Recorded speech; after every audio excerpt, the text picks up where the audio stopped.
God bless this young lady. Listen to this. I'm back by popular demand. However, it seems I'm not so popular with certain people. One of them is your wife, Mr. King. She is very worried about me advocating for students. However, I want to commend her for bringing attention on her social media posts to some of my greatest accomplishments, like being the youngest person ever to give a speech on stage at a Trump rally. The crowd was over 10,000 people and millions more online. Also the fact I've been involved in politics since I was 6 years old. That was my own choosing, as my parents were completely uninvolved in politics until I expressed an interest in it. So, your wife, Mr. King, is upset that a 14-year-old is advocating so well for herself and others, that she's making her own decisions about the direction of her life.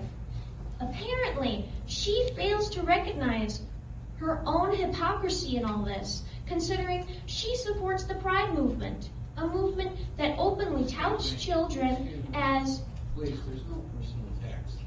toddlers deciding to change their gender. Let me speak. No.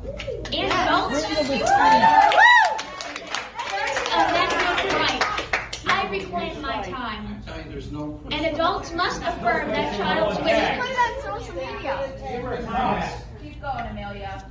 Mr. King, Maybe a little more respect. I reclaim my time. This is my time to speak, not yours. Mr. King, others weighed in. Mr. King, others weighed in on your wife's social media posts. One called me an unfortunate child.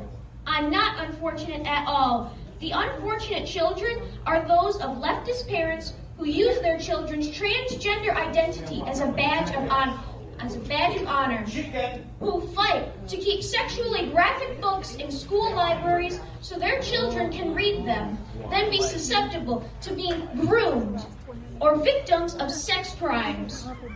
They want drag queens in schools and even take their kids to pride parades where men dance naked, women expose their breasts, and everyone touts the virtues, or lack thereof, with being part of all that insanity. No to all that. I am an extremely fortunate child. My parents taught me morals and values and how to critically think and do my own research. I have a dad who works extremely hard and even risked his life to serve our country in 2 wars. So I've learned respect for the American flag, Pledge of Allegiance, veterans, and love for our country. My parents recognized the decline of public schools and saved me from that toxic environment. I'm learning more being homeschooled than I ever did in public school. Perhaps your wife and her ilk feel threatened by me advocating for kids because I pose a threat to their system, a system that indoctrinates kids into mindless activists who will be unable to fully function in the real world or lead happy lives. My advice is to stop worrying about me and worry about the effects the public schools' destructive agendas are having on your own kids.